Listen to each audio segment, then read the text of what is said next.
earliest political stuff that I could dig up was you tearing down campaign signs when you were in high school. Or Was that exactly, as it bad as wasn't it gravel, got? Or more, but no, that was more like the seventh or eighth grade. Maybe I oh, just okay, got all my, right. had just my driver's license, so maybe I was in high school. Yes. All right, all right, okay.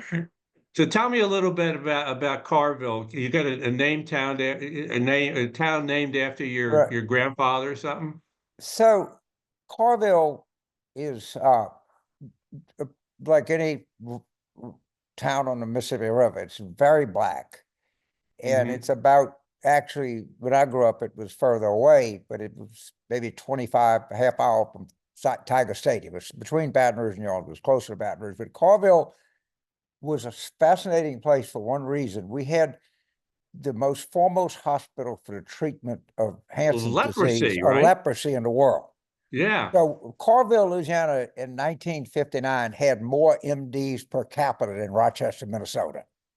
Uh-huh. But Uh-huh. probably Uh-huh. had more, you know, Well, I've been but to it was Rochester. I haven't been to Carville. right. Well, it's now the National Guard runs the facility, and it's some it's a job trade, but they keep it up pretty good, and they have a museum. But they're talking about closing the museum, which would be a real tragedy. But it was a fascinating window on the world that no other kid growing up in the rural South had. Hmm. And we went into it pretty good in the movie. I said, look, if there were 1,000 people in Carville, just an example, it wasn't that.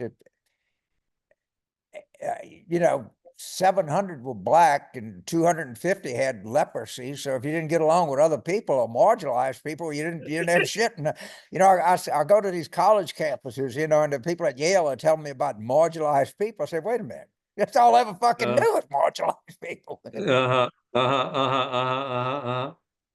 Uh-huh. So and your mother spoke French at home a bit and She whatever sold and encyclopedias. She was a salesman I sold encyclopedias for for one day. one day, and I said I can't do this. Shit. I can't do it. I just can't go into these What? people's houses and try to get money out of them. I You can't know, do it. if you had 8 kids, you know, you'd be surprised what you could have done.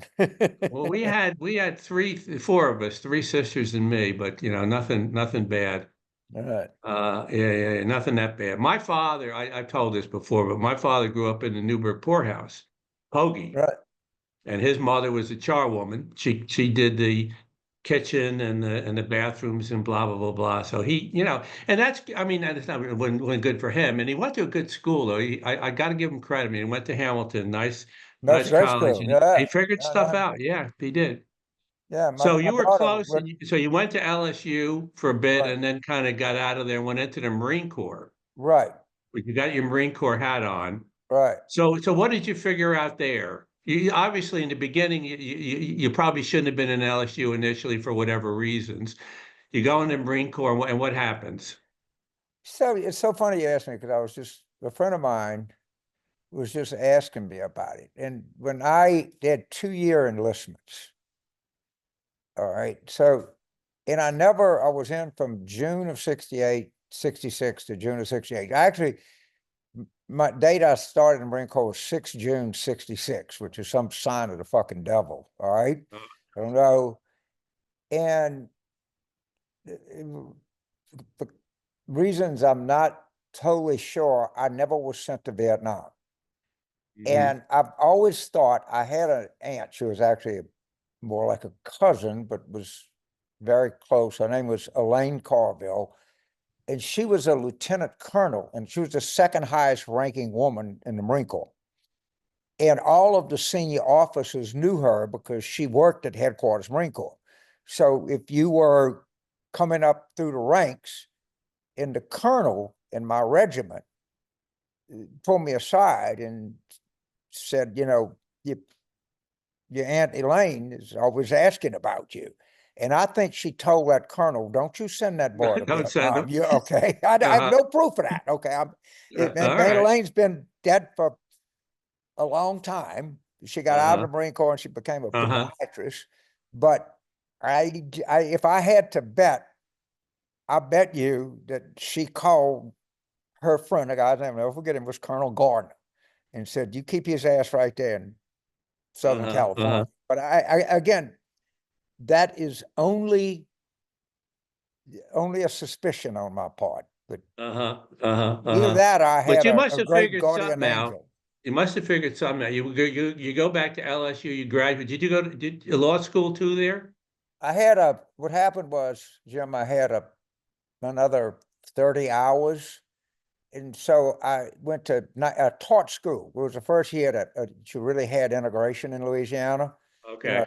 And so I wanted to teach, I wanted to be, and then I went back and I I had some pretty inspiring teachers, some really inspiring teachers. I was very fortunate because T. Harry Williams was a great historian, and I took all of his courses, and he hated the lost cause, fucking hated them. Uh-huh. And so he indoctrinated me pretty young that's why one of the reasons I didn't have this sort of typical Southern attitude toward history. And then I went to law school and it worked for a political firm and was more interested in politics and the law. Yeah. But along the way now, you mentioned you taught some high school science, right? Right, junior And high, and and junior you high. taught some, are you still teaching at Tulane? No, I've spent 3 years at Northern Virginia Community College, 9 years at Tulane, and 4 years at LSU. But I'm 80, and it's And I you don't go want to to be done. colleges to speak sometimes. And how do you feel about the kids and education now? I mean, what strikes you? I look at some of it and you go, I don't know. How does it strike you right now? My experience, I taught my last class during the pandemic via Zoom. Most of them just want to get a good grade and go to graduate school or law school. Uh-huh, Okay, uh-huh. I mean that's 80. Now that was, but the vote. So some of them, obviously were quite vocal at a time. I think a lot of this is really dissipated. Hmm. I think everybody has come to realize that identity politics was just a great mistake. It was just a big error of some kind of well-meaning people who Hmm. just made a massive error in Yeah. gauging human Yeah, yeah, nature. yeah. Well, And I mean, that's a big problem, and I guess right through history, but certainly right now, where people recognize a problem, and it's a real problem, and then they try to figure it out, and they don't figure it out right. The right, solutions they come up with are not, that's not the solution. no, That's, you're right in that there is a big problem and something's got to get done. And it seems to happen on the left and the right.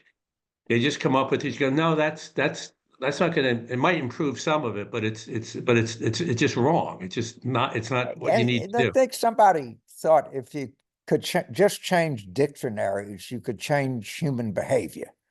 Uh-huh, And uh-huh, dictionaries don't uh-huh, change human behavior. right.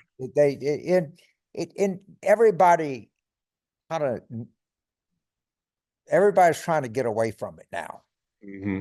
Alyssa Slotkin, who got elected in Michigan at the same time that Biden lost Michigan, said we need to adopt the language of the assembly line floor, not the faculty lounge. Uh-huh, Now, she said uh-huh, that 2 days ago. uh-huh. And everybody was Yeah, they're out just there. suddenly figuring it out. Yeah, Yeah, yeah. yeah, I think everybody has kind of collectively figured it out that this was just a big mistake. And the smarter people. I remember I did a interview at Vox. I look back, it was April 27th, 2001. And I said, this stuff is deadly. It's going to kill us. We need to get away from it as fast as we can. This is not who people are. And that was the Hmm. spring of 2021. And people were saying, man, you're crazy. How can you say that? I said, look, there's nothing to cancel me from. There's nothing to fire me from. Yeah. I don't I don't teach anymore.